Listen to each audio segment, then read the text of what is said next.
Assalamualaikum warahmatullahi wabarakatuh. Perkenalkan, nama saya Yolanda Ramadhani, NIM 0801242112. Di sini saya akan mempresentasikan tentang sejarah perkembangan bahasa Indonesia. Yang pertama, perkembangan sejarah bahasa Indonesia. Perkembangan bahasa Indonesia, lisan maupun tulisan, berkembang mulai pada saat terbentuknya, yaitu pada 28 Oktober 1928, bersamaan dengan momen Sumpah Pemuda. Setelah terbentuk, bahasa Indonesia terus berkembang seiring berlakunya ejaan Van Ophuijsen, Sowandi, Melindo, bahkan hingga ke ejaan yang disempurnakan EYD. B. Penyebaran bahasa Indonesia dari masa ke masa.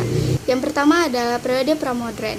Sebelum menjadi bahasa nasional, bahasa Melayu sebagai bahasa cikal bakal bahasa Indonesia telah tersebar luas di kawasan Asia Tenggara.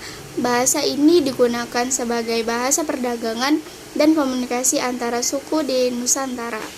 Yang kedua, masa penjajahan Belanda 1602 sampai 1942.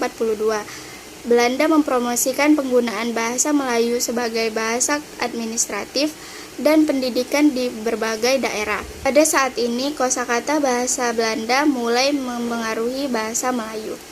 Yang ketiga, masa kemerdekaan 1945 hingga sekarang.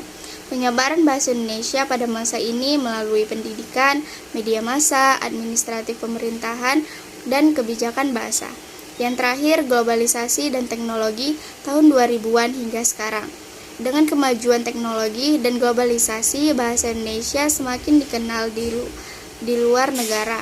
Internet, media sosial, dan platform digital memudahkan penyebaran bahasa Indonesia ini ke berbagai belahan dunia. C. Perkembangan bahasa Melayu jadi bahasa Indonesia. Pada persiapan Kongres Pemuda tahun 1926, para pemuda masih mempermasalahkan tentang sebutan Bahasa Persatuan Indonesia. Kemudian M. Tambrani mengusulkan bahasa Melayu diganti dengan istilah Bahasa Indonesia, dan hal ini pun disetujui bersama pada 2 Mei 1926. D. Bahasa Indonesia sebelum kemerdekaan. Melalui perjalanan sejarah yang panjang, maka muncul suatu pemikiran terwujudnya bahasa persatuan dan telah memuncak lagi setelah Dewan Rakyat pada tahun 1918.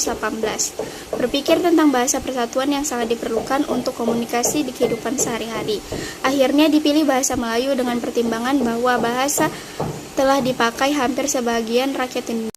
Bahasa Indonesia setelah kemerdekaan. Sehari setelah proklamasi kemerdekaan pada tanggal 18 Agustus 1945 ditetapkan UUD 1945. Setelah kemerdekaan, bahasa mengalami perkembangan yang lebih pesat lagi.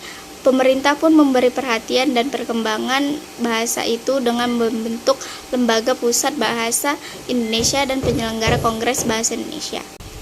F. Kedudukan bahasa Indonesia. Yang pertama, lambang kebanggaan bahasa. Bahasa Indonesia mencerminkan setiap nilai-nilai yang dimiliki oleh bangsa Indonesia. Yang kedua, lambang identitas nasional.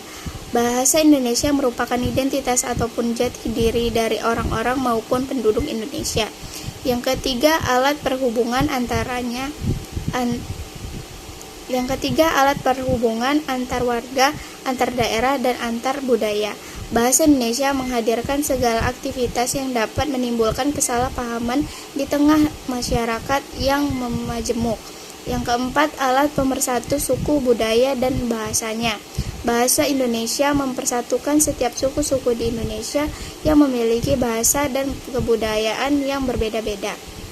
Jadi, kesimpulannya, perjalanan bahasa Indonesia dari asal mula hingga peranannya yang signifikan dalam kemerdekaan dan kehidupan sehari-hari kita merupakan cerminan dari evolusi yang penuh makna.